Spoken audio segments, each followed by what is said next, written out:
আমরা সকলে জানি এবং মানি ইসলাম হলো একটা পূর্ণাঙ্গ আদর্শ, পূর্ণাঙ্গ দিন। এত বেশি পূর্ণাঙ্গ ইসলামের মধ্যে এমন কোন সেক্টর নাই দুনিয়ার যা শিক্ষা ইসলামের মধ্যে নাই। শুধু হালকা পাতলা ভাবে আছে তা না, বিস্তৃত ভাবে প্রতিটা জিনিসের শিক্ষা আল্লাহ এবং তার রাসূল আমাদেরকে শিখিয়ে গিয়েছেন। এজন্য আল্লাহ রাব্বুল আলামিন কোরআনে সূরাতুল মাইদার 3 নম্বর আয়াতে জানিয়ে দিয়েছেন, আজ আমি তোমাদের জন্য তোমাদের দ্বীনকে পরিপূর্ণ করে দিয়েছি। আল্লাহই বলছেন পরিপূর্ণ করে দিয়েছি, তোমাদের উপর আমার নিয়ামতকে পূর্ণতা দিয়েছি এবং একমাত্র ইসলামকে দ্বীন হিসাবে চিরতরে মনোনীত করে দিয়েছি। আল-ইয়াওমা আকমালতু লাকুম দীনাকুম ওয়া আতমামতু আলাইকুম নি'মাতি ওয়া রাদিতু লাকুমুল ইসলাম দীনান। তো যেহেতু ইসলাম পরিপূর্ণ, সুতরাং এমন কোন সেক্টর থাকবে না দুনিয়ার জীবনের, এমন কোন সাইড থাকবে না যেখানে ইসলাম আমাদেরকে বিস্তারিত ভাবে শিক্ষা দান করবে না, আমাদের সামনে পূর্ণাঙ্গ আদর্শের নমুন রাখবে না।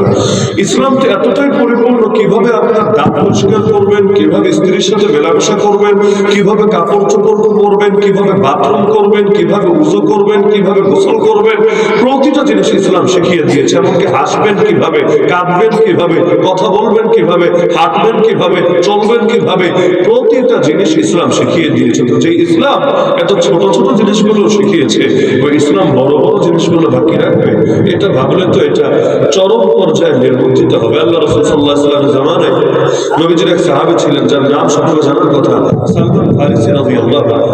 সেই সাহাবীকে গিয়ে এক অমুসলিম টিটকারি মেরে বলছে, কি রে, আল্লামাকুম নাবিয়্যুকুম কুল্লা শাই হাত্তা কিরাআহ, তোদের নবী দেখি তোদেরকে সব কিছু শিখায় দেয়, কেমনে বাথরুম করবে এটাও শেখায়।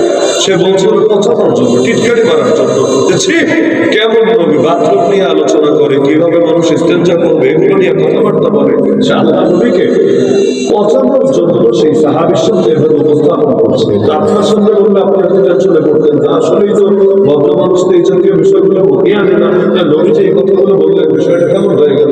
সালমান রাদিয়াল্লাহু কথা বল ঘুরায় দিলেন। তিনি বলেন, হ্যাঁ আমাদের গর্ব এটা, আল্লাহ রাব্বুল আলামিন এমন এক নবী দিয়েছেন আমাদেরকে, তিনি বলে দিয়েছেন যখন আমরা বাথরুম করবো আমরা যদি কিবলার দিকে বুকও না দিই, পিঠও না দিই, তিনি বলে দিয়েছেন আমরা যদি তিনটা ঢিলা ব্যবহার করি, তিনি বলে দিয়েছেন গোবর দিয়ে অথবা হাড্ডি দিয়ে আমরা যদি ময়লা পরিষ্কার না করি, আল্লাহ রাসূল এটা আমাদেরকে শিখিয়ে দিয়েছেন। মজার বিষয় হলো সেই অমুসলিমকে তার কাছে বাথরুমের সুন্নত তরিকা জানতে চেয়েছে, তার কাছে বাথরুম করে আদব শিখতে চেয়েছে না, ও তো পছন্দের জন্য বলেছে, কিন্তু তিনি এটাকে আল্লাহর নবীর শিক্ষা যে পরিপূর্ণ, ইসলাম কি পরিমাণ পূর্ণাঙ্গ এটা বোঝানোর জন্য পুরো আদব কায়দা সুন্নত তরিকা সব বলে দিলেন।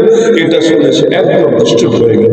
যেই ইসলাম এই বাথরুমের সনদ পর্যন্ত শেখায় নাই, এমনকি স্ত্রীর সাথে কিভাবে মেলামেশা করবেন শেখায় নাই, এমন ওই সময় দোয়া পর্যন্ত কিন্তু আছে, সহবাসের দোয়া পর্যন্ত সুন্নাত দোয়া আল্লাহ নবী শিখিয়েছেন, যদিও অধিকাংশ বাঙালি এগুলো পড়ে না।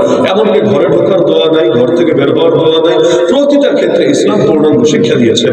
ইসলামের শিক্ষা যদি এতটাই পরিপূর্ণ হয়, রাজনৈতিক ক্ষেত্রে, রাষ্ট্র পরিচালনার ক্ষেত্রে, নির্বাচনের ক্ষেত্রে, প্রতিটা ক্ষেত্রে ইসলামের শিক্ষা আছে নাকি নাই? কেউ যদি বলে নাই, নাই, কারণ তো এবার মানুষই না, ইসলাম পরিপূর্ণ। আর যদি বলে আছে, আপনার জানা আছে তো সব, যদি জানা থাকে আলহামদুলিল্লাহ, যদি জানা না থাকে, যে যা জানে না তার জন্য সেটা করা উচিত না।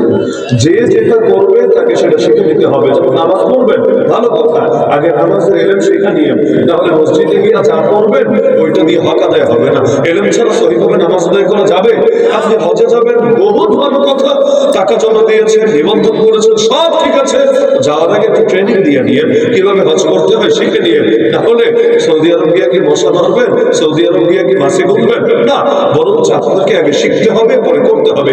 যেমনি ভাবে আমরা ওযুর ফরজ শিখি, গোসলের ফরজ শিখি, সুন্নাত শিখি, ওয়াজিব শিখি, একইভাবে যে যা করবে তাকে সেটা আগে শিখে নিতে হবে। এটা ইসলামের কথা। মনে করেন একজন ব্যবসা করে, তার ব্যবসার মাসালা অত বেশি না জানলেও চলবে, কিন্তু যে ব্যবসা করে তাকে আগে ব্যবসার হালাল হারাম, ব্যবসার ফরজ ওয়াজিব, ব্যবসার সুন্নাত তরিকা, ব্যবসার ক্ষেত্রে নিষিদ্ধ কি কি, এগুলো জেনে তারপর নামতে হবে। যদি না জানে সে ফরস্তরকের গুনায় লিপ্ত আছে। কারণ তালাবুল ইলমি ফারিদাতুন আলা কুল্লি মুসলিম, মৌলিক জ্ঞান যার জন্য যতটুকু লাগবে এগুলোকে ইসলাম ফরজ করে দিয়েছে প্রত্যেকটা মুসলমানের জন্য। এবার বাংলাদেশের ব্যবসায়ীদেরকে ধরেন, এই বেটা ব্যবসায়ী, ব্যবসা করতে করতে বুড়া হয়ে গেলে তুই বলতো ব্যবসার ফরজ কয়টা? ওই বেটা রাজনীতিবিদ, রাজনীতি করতে করতে এক পা কবরে চলে গেল, তো তুই বলতো রাজনীতির সুন্নাত কি কি? বলতে পারবে তো? বলতে পারবে? যদি না পারে তাহলে আপনি চিন্তা করেন যে জানেই না ইসলামের বিধান, সে মানবে কিভাবে? মানবেটা কিভাবে? তো যার কারণে যতদিন যাচ্ছে মূর্খতাই সমাজের মধ্যে প্রতিষ্ঠিত হচ্ছে। ইসলামের বিধানের এলেম তো দরকার ছিল। আমলের ত্রুটি কার নাই? আমারও আছে। আমলের ত্রুটি আমার নাই, আপনার নাই, কার নাই? একজন বলে হাত তোলেন যে না হুজুর আমার আমল 100 থেকে 100, কোনো ত্রুটি নাই। আমলের ত্রুটি আমাদের সবার আছে, কিন্তু ঈমান এবং এলেম তো ঠিক রাখা লাগবে। যেমন আমরা সবাই জানি এবং মানি 5 ওয়াক্ত নামাজ ফরজ, সবাই জানি, যদিও মাঝে মাঝে অনেকের ছুটে যায়, কিন্তু আমাদের এলেমও ঠিক আছে এবং আমাদের ঈমানও ঠিক আছে, আলহামদুলিল্লাহ। এজন্য ছুটলেও কি হয়, দুদিন আগে পরে কাজা করে নেয়, কাজা করে নেয়, এই চেষ্টাটা করে এবং এই যে গাফলতি হলো এর জন্য আল্লাহর কাছে তওবা করে নেয়, ইস্তেগফার করে নেয়। এখন যদি ওর এলেমে না থাকতো, ওর তওবা আসবে কোত্থেকে, ওর ইস্তেগফার আসবে কোত্থেকে, ও কাজাই বা করবে কোন দুঃখে? যে মনে করে জানেই না যে নামাজের কাজা লাগে। ধরেন একজন মানুষ অজ্ঞান হয়ে যায়, অজ্ঞান, হসপিটালে বেডে 3 দিন পর জ্ঞানই নাই, ওরও যখন জ্ঞান ফিরবে এই 3 দিনের নামাজ কিন্তু কাজা করে নেওয়া লাগবে। ফজরের সময় একজনের ঘুমই ভাঙে নাই, ঘুম ভেঙেছে 10টার সময়, তো কি নামাজ মাফ হয়ে যাবে?